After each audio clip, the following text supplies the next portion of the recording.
Madam দাঁড়ান। আবার কি হলো? ম্যাডাম আমার ভাড়াটা দিলেন না। এই, তোকে কিসের ভাড়া দিব? আর তুই জানিস আমি কে? ম্যাডাম আপনি যাই হন না কেন, তাতে আমার কি? 120 টাকা ভাড়া হয়েছে, আমার দেন, আমি চলে যাই। শোন, তুই জানিস আমি কে? আমি এই এলাকার চেয়ারম্যানের মেয়ে।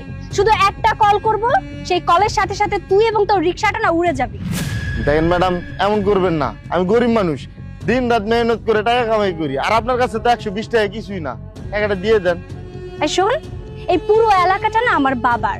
এখন আমি যদি আমার এলাকায় রিকশা ভাড়া দিই, তাহলে কি আমার মান সম্মান থাকবে? একটা কথা শুনে রাখ, আজকে আমার মুডটা ভালো, সেজন্য তোকে আমি ছেড়ে দিলাম। তা না হলে তোর এমন একটা অবস্থা করতাম যে তোর পরিবার তোকে চিনতে পারতো না। দেখেন ম্যাডাম, এমন করবেন না।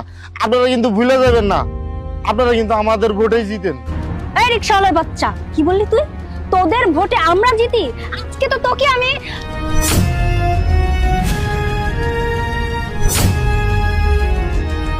কি ব্যাপার? এই জায়গায় কি নিয়ে তর্ক চলতেছে? দেখেন না স্যার, উনি আমার রিক্সায় আইছে, কিন্তু আমার ভাড়াটা দিতেছে না। কি ম্যাডাম, ওনার ভাড়া দিচ্ছ না কেন? আমি অথৈ চৌধুরী, এই এলাকার চেয়ারম্যানের মেয়ে। কি বলতেছেন ম্যাডাম? গুলজার চৌধুরীর মেয়ে অথৈ চৌধুরী? ম্যাডাম আমি আপনার বাবাকে খুব ভালোভাবে চিনি। আপনার বাবা তো এই এলাকার চেয়ারম্যান। ইভেন ওনার বিভিন্ন কাজে আমি ওনার সাথে ছিলাম, এমনকি ওনার নির্বাচনেও আমি ওনার হয়ে ডিউটি করছি। আর তুমিও না ভাই, কার কাছ থেকে ভাড়া চাবা কার কাছ থেকে ভাড়া চাবা না এটা তোমার বুঝতে হবে না? বাই দ্য ওয়ে, তোমার ভাড়া কত হয়েছে? স্যার 120 টাকা। 120 টাকা? ম্যাডাম সামান্য 120 টাকা। এক কাজ করেন, আপনি টাকাটা বের করে ওর মুখে ছুঁড়ে মারেন, সব প্রবলেম সলভ। ও হ্যালো, তোর কানে কথা ঢোকে না? আমি যেহেতু একবার বলেছি যে আমি এই রিকশাওয়ালাকে টাকা দেব না, তার মানে আমি কোনো টাকা দেব না। ম্যাডাম টাকাটা আপনার দিতে হবে। যদি আপনি টাকাটা না দেন তাহলে আমি এখান থেকে আপনাকে যেতে দিব। তুই খুব ভালো করেই জানিস যে আমি কে, তবুও তুই আমার সাথে বেয়াদবি করেই যাচ্ছিস। আমার 1 মিনিট টাইম লাগবে না তোর এই পোশাকটা তোর গায়ে থেকে খুলতে।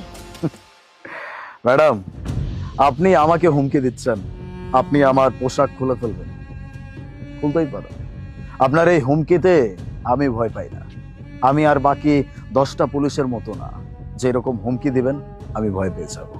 টাকা তো আপনার দিতেই হবে। এখন আপনি যদি বলেন যে আপনার বাবার কাছে আপনি যাবেন, তাহলে আমি আপনাকে বলবো চলুন আমি আপনাকে নিয়ে যাচ্ছি, কোনো সমস্যা নেই।